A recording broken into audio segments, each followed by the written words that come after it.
Goeiemôre, Vrydag 13 Maart 2026. En vanoggend wil ek graag iets met u deel, soos die Here dit op my hart gelê het.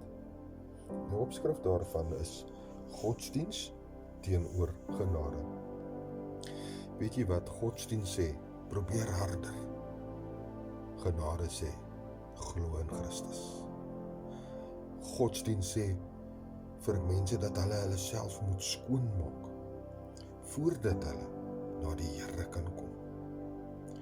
Maar die Bybel leer die teenoorgestelde.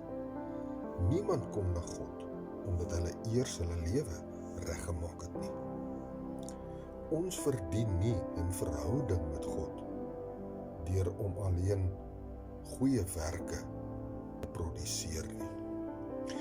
Die woord maak dit duidelik dat verlossing deur genade en deur geloof is en nie deur werke nie. Efesiërs 2 vers 8 tot 9. As 'n persoon hulle self eers moet regmaak, sou genade nie genade gewees het nie.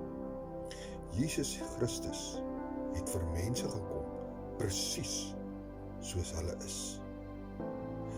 Geestelike hulpeloosheid, sonde en nie in staat om hulle self te red nie.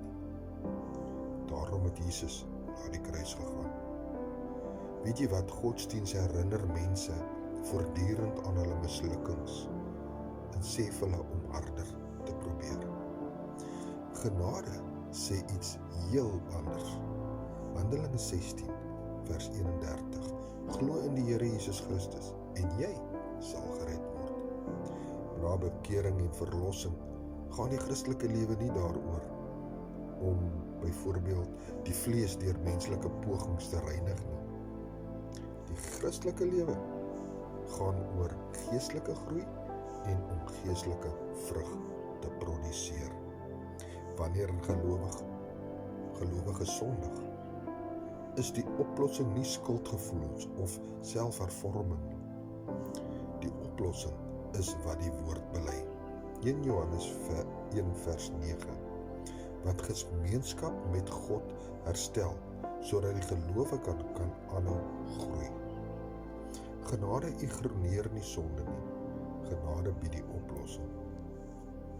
Die oomblik as iemand in Christus glo en om vergifnis pleit, word hulle nie meer deur hulle verlede gedefinieer nie. Hulle word dan gedefinieer deur die wonderwerk van Jesus Christus, ons Here. Brood en water, 5 minute woordbediening, Pastoor Gary. Ek sê weer, so lief het God die wêreld gehad, dat hy sy enigste seun vir jou gestuur het.